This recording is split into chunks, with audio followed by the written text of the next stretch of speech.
Hi guys, it's your girl Key and I'm back with another video, and I would like to thank you all to those who subscribe to my channel. I really appreciate it. It's really giving me the inspiration to continue on to make these videos because I'm a wrestling fan. I just love talking.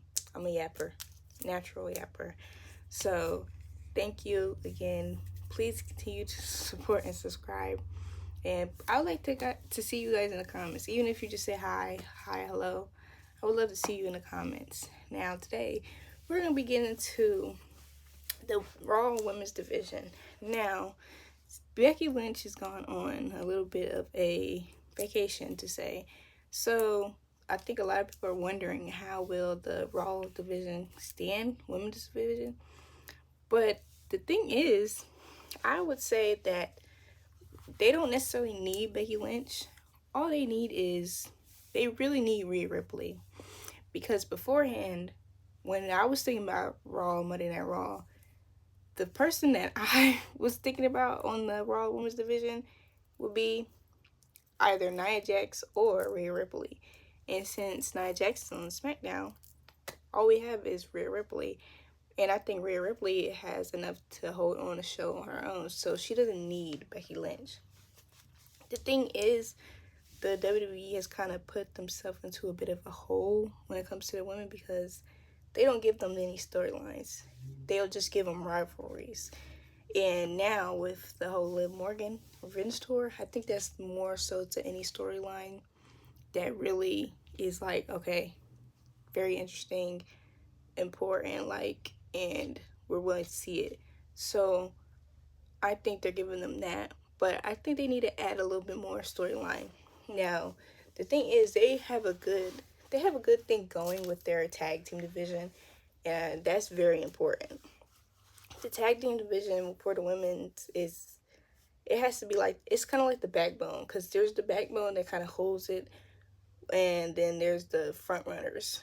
For a while, it was Damage Control and the Kabuki War. Well, they're part of Damage Control, and then Rhea Ripley and whoever Rhea Ripley was going to go against. Now, right now, since Rhea is injured, what we need is a storyline, and then developing newer mid card star. They kind of got pretty lucky-ish, I would say, although injury is not good. But the timing of Rhea's injury was not terrible because they did the draft, so that means they have a star from NXT.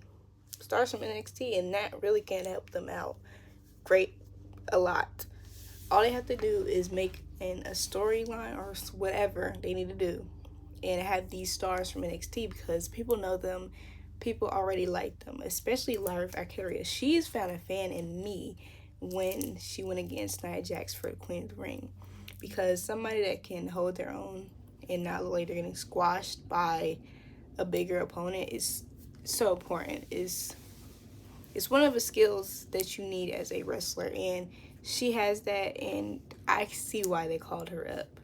Now, they have the tag team champions, Bianca and Jade, they're able to come to Raw and SmackDown, which, again, that's a good point for the women's division. They have that, and their tag team division isn't bad at all. All they have to do is give more shine to the other ladies, because honestly, if I was to think on top of my head, the only women's tag teams they have there would be two that I just know from the top of my head. Although 100% they do have more than two. All I can think of is Shanna Baszler, Zoe Starks, and Damage Control. Damage Control / Kabuki Warriors, but Asuka's out, so just Damage Control with Dakota Kai and Kairi Sane. Now, that right there, they can do back and forth with that 100%. Add some more layers to the story. They got it, and I see them doing something with Io Sky, and that was such a money move to have her switch from SmackDown to Raw during this time, because people like Io Sky. I know there's some people that was talking about her title reign, but she can go in the ring, and she's a great wrestler.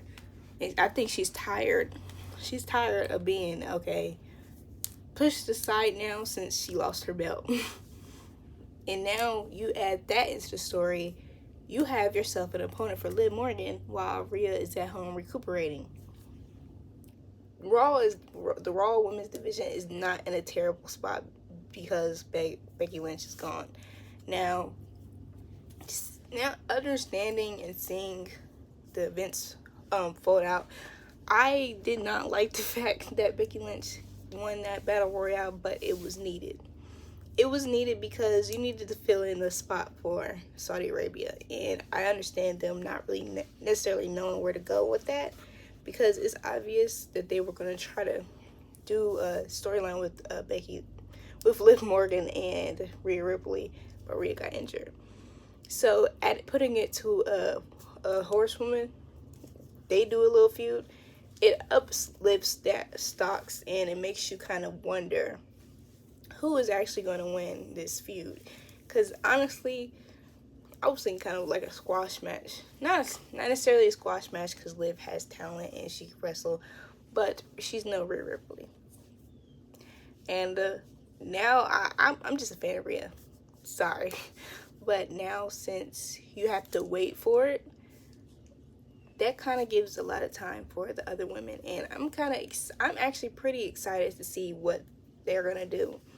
And I hope they don't let me down, because a lot of times when it comes to the women's storylines, WWE can let you down a little bit. Honestly, storylines in general. Because Jay's out here with nothing. He has no accomplishments after leaving the Bloodline. And that funky tag team championship he had with Cody Rhodes barely counts because he's always had tag titles. And then the same thing with my girl Naomi. Now, I have hope for her. I have hope for you. I didn't have hope for Nia because they like playing with Nia, but now they did good. They did good on their word. So I have high hopes for what they're gonna do for the women's division. I'm not scared. I had hopes in the women, and I knew if Becky left, they'd be good. But for the bigger picture, for the money and all that, they did need her to stay. And I hope she has herself a great vacation. But a lot of people were saying that she was going to AEW. She might not go back to WWE. There's certain superstars where, you know, they're always going to stay at WWE. Like a John Cena. He was always going to stay at WWE. Like The Rock. He was always going to stay at WWE. And then, there's Natalya. She's almost always going to stay at WWE. Now, I think Natalya could do, she could actually be a free agent that just goes to different things, maybe indies and stuff like that. She could do that if she wanted to, but she's been building up this women division, so she, for sure, staying at WWE. And they also could use Natalya in these moments where you're waiting for Rhea. But at the end of the day, all we need is Rhea Ripley to come back. And when she comes back, icing on the cake. They're just going to be just continuing to build up the division, and she's going to be icing on the cake. Now, thank you for watching my video. Please like, comment, share, and subscribe. See you guys next time.